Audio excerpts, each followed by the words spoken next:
Hi, ಎಲ್ಲರಿಗೂ ನಮಸ್ಕಾರ.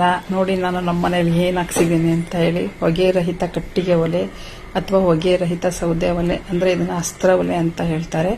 ನಾನು ಯೂಟ್ಯೂಬ್ನಲ್ಲಿ ವಿಡಿಯೋ ನೋಡ್ತಾ ಇದ್ದೆ. ಇದನ್ನು 2-3 ಸಲ ನೋಡಿದೆ. ನಾನು ಹಾಕ್ಸೋಣ ಅಂತ, ಯಾಕಂದರೆ ನಮ್ಮ ಹಿತ್ತಲಲ್ಲಿ ಹಿತ್ತಲಿನ ವೇಸ್ಟ್ ತುಂಬ ಆಗ್ತಾ ಇತ್ತು. ಅಂದರೆ ತೆಂಗಿನ ಗರಿ, ಕಾಯಿ ಸಿಪ್ಪೆ ಮತ್ತು ಮರ ಗಿಡಗಳು ಕಡ್ದಿದ್ದು ವೇಸ್ಟ್ಗಳೆಲ್ಲ ಆಗ್ತಾ ಇತ್ತು. ಆ ವೇಸ್ಟನ್ನು ಉಪಯೋಗಿಸ್ಕೊಳ್ಬೋದು ಅಂತ ಹೇಳಿ ಒಲೆ ಹಾಕ್ಸಿದ್ದೀನಿ. ಸ್ವಲ್ಪವೇ ಕಟ್ಟಿಗೆ ಸಾಕು ಅಂತ ಹೇಳ್ತಾರೆ, ತುಂಬ ಹೆಚ್ಚಿನ ಕಟ್ಟಿಗೆ ಬೇಡ ಅಂತ ಹೇಳ್ತಾರೆ. ನನಗೆ ವೇಸ್ಟ್ ಬಳಕೆ ಮಾಡೋಕ್ಕೆ ಸಾಕು, ಅದಕ್ಕೆ ಒಲೆ ಹಾಕ್ಸಿದ್ದೀನಿ. ಹಿಂಗೆ ಕಟ್ಟಿಗೆ ಬೆಂಕಿ ಹಾಕ್ಬಿಟ್ಟು ಹಿಂಗೆ ಮುಚ್ಚಿದ್ರೆ ಚೂರು ಹೊಗೆ ಬರಲ್ಲ. ನೋಡಿ, ಚೂರು ಹೊಗೆ ಬರಲ್ಲ, ನಿಜವಾಗ್ಲೂ ಹೊಗೆ ಬರ್ತಾ ಇಲ್ಲ. 2 ಒಲೆ ಕೊಟ್ಟಿರ್ತಾರೆ. 2 ಒಲೆಯಲ್ಲಿ ಅಡುಗೆ ತಿಂಡಿ ಎರಡೂ ಮಾಡ್ಕೊಳ್ಬಹುದು ನಾವು. ಆದರೆ ಒಲೆಯಲ್ಲಿ ಒಂದೇ ಬೆಂಕಿನಲ್ಲಿ ನೀರು ಕೂಡ ಕಾಯುತ್ತೆ. ಬಾಯ್ಲರ್ ಕೊಟ್ಟಿರ್ತಾರೆ ಒಂದು.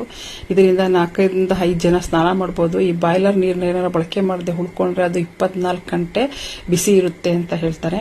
ಇವತ್ತು ನಾನು ಯೂಸ್ ಮಾಡ್ತಾ ಇರೋದ್ರಿಂದ, ಬೆಂಕಿ ಹಾಕಿ ಯೂಸ್ ಮಾಡ್ತಾ ಇರೋದ್ರಿಂದ ಇದು ಹೇಗೆ ಬಿಸಿ ಇರುತ್ತೆ, 24 ಗಂಟೆ ಬಿಸಿ ಇರುತ್ತೋ ಇಲ್ಲೋ ಅನ್ನೋದನ್ನ ನಾನು ನಿಮಗೆ ನೆಕ್ಸ್ಟ್ ವಿಡಿಯೋದಲ್ಲಿ ಹೇಳ್ತೀನಿ.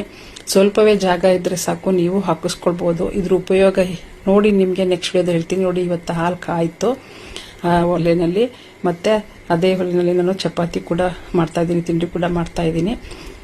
ನಿಮಗೆಲ್ಲಿ ಬರೀ 4-5 ಅಡಿ ಜಾಗ ಇದ್ರೆ ಸಾಕು, ಅಥವಾ ಅಡುಗೆ ಮನೆ ದೊಡ್ಡದಾಗಿದ್ರೆ ಹಾಕಿಸ್ಕೊಳ್ಬಹುದು. ಇದ್ರ ಉಪಯೋಗ ನಾನು ನೆಕ್ಸ್ಟ್ ಹೇಳ್ತೀನಿ ನಿಮಗೆ.